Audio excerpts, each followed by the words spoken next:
Hi hello ಎಲ್ರಿಗೂ ನಮಸ್ಕಾರ. Welcome back to foodie fashion world. ನಾನಿವತ್ತು ನಿಮಗೆ ತೋರಿಸ್ತಾ ಇರೋಂಥ ರೆಸಿಪಿ ಸಾಂಬಾರು ಬುತ್ತಿ. ಸಾಂಬಾರು ಬುತ್ತಿಯನ್ನು ನಮ್ಮ ಶೈಲಿಯಲ್ಲಿ ಹೇಗೆ ಮಾಡೋದು ಅಂತ ನೋಡೋಣ ಬನ್ನಿ. ಇಷ್ಟು ಇಂಗ್ರೀಡಿಯೆಂಟ್ಸ್ ಬೇಕಾಗುತ್ತೆ ನೋಡಿ.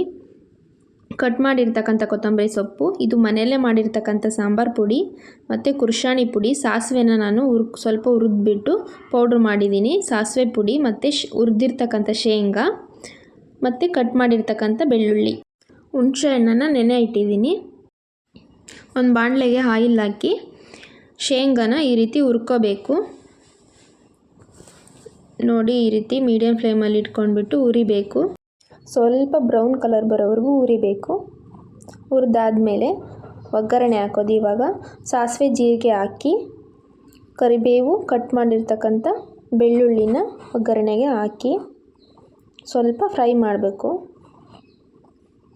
ನೋಡಿ. ಈ ರೀತಿ ಮಾಡಿ ನಂತರ ನೆನೆಯಿಟ್ಟಿರ್ತಕ್ಕಂಥ ಹುಣಸೆ ಹಣ್ಣನ್ನು ಅದನ್ನು ಜ್ಯೂಸ್ ಮಾಡಿಕೊಂಡು ನೋಡಿ, ನಾನು ಜ್ಯೂಸ್ ಮಾಡ್ಕೊಂಡಿದ್ದೀನಿ. ಇದನ್ನು ಇವಾಗ ಈ ಒಗ್ಗರಣೆಗೆ ಹಾಕಬೇಕು.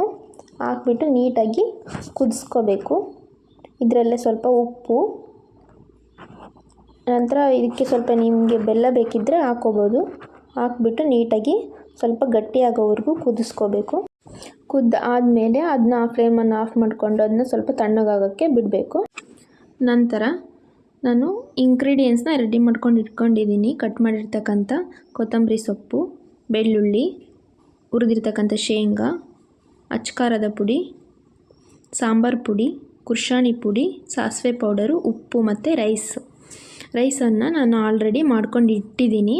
ಅದು ಫುಲ್ ತಣ್ಣಗಾಗಬೇಕು. ಉದುರಾಗಿ ರೈಸನ್ನು ಮಾಡಿಟ್ಕೋಬೇಕು ನೋಡಿ. ಈ ರೀತಿ ನಾನು ಮಾಡಿದ್ದೀನಿ. ಇದಕ್ಕೆ ಹಸಿ ಆಯಿಲನ್ನು ಹಾಕಿ ಸ್ವಲ್ಪ ಮಿಕ್ಸ್ ಮಾಡಬೇಕು. ಆಯಿಲ್ ಏನಕ್ಕೆ ಹಸಿದು ಅಂದರೆ ಟೇಸ್ಟ್ ಚೆನ್ನಾಗಿ ಬರುತ್ತೆ ಅಂಥೇಳಿ, ಆಮೇಲೆ ರೈಸು ಉದ್ರಾಗಿ ನೀಟಾಗಿ ಆಗುತ್ತೆ ಅಂತ. ಇದು ನಮ್ಮ ಅಜ್ಜಿ ಮಾಡ್ತಾ ಇರೋ ಸಾಂಬಾರು ಬುತ್ತಿ ನೋಡಿ ಹೆಂಗೆ ಮಾಡ್ತಿದೆ ಅಂತ. ಇದಕ್ಕೆ ಕುರ್ಷಾಣಿ ಪುಡಿ, ಸಾಸಿವೆ ಪುಡಿ ಮತ್ತು ಸಾಂಬಾರು ಪುಡಿನ ಹಾಕ್ಬಿಟ್ಟು ಮಿಕ್ಸ್ ಮಾಡ್ತಾಯಿದೆ ನೋಡಿ. ಇದು ಸಾಂಬಾರು ಪುಡಿನ ಹಾಕಿ ಮಿಕ್ಸ್ ಮಾಡ್ತಾಯಿದೆ ನೀಟಾಗಿ.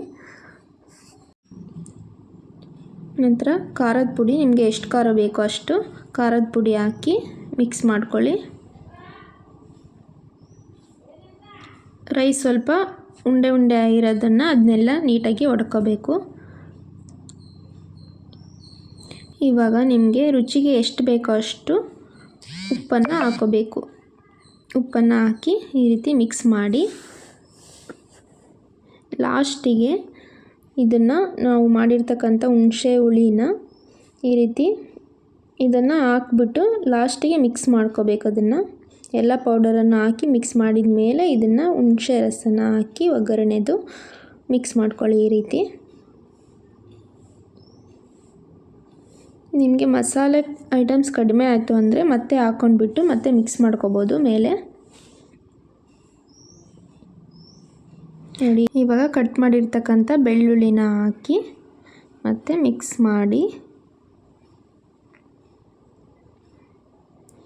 ಮತ್ತು ಹುರಿದಿರ್ತಕ್ಕಂಥ ಶೇಂಗಾನ ಹಾಕಿ, ಶೇಂಗಾ ಎಷ್ಟು ಬೇಕೋ ಅಷ್ಟು ಹಾಕ್ಕೊಳ್ಳಿ ನಿಮಗೆ.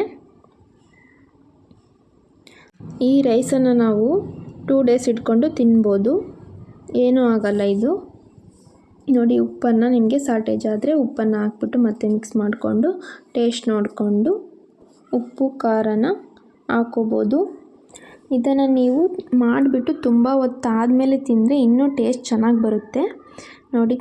ಇವಾಗ ಕೊತ್ತಂಬರಿ ಸೊಪ್ಪನ್ನು ಹಾಕಿ ಮತ್ತೆ ಮಿಕ್ಸ್ ಮಾಡಿ ಈ ಥರ ಮಿಕ್ಸ್ ಮಾಡಿಕೊಂಡು ನೀವು ತಿನ್ಬೋದು. ನಿಮಗೆ ಈ ರೆಸಿಪಿ ಇಷ್ಟ ಆದಲ್ಲಿ ಲೈಕ್ ಮಾಡಿ, ಶೇರ್ ಮಾಡಿ, ಕಮೆಂಟ್ ಮಾಡಿ, ಸಬ್ಸ್ಕ್ರೈಬ್ ಆಗಿ. Thanks for watching.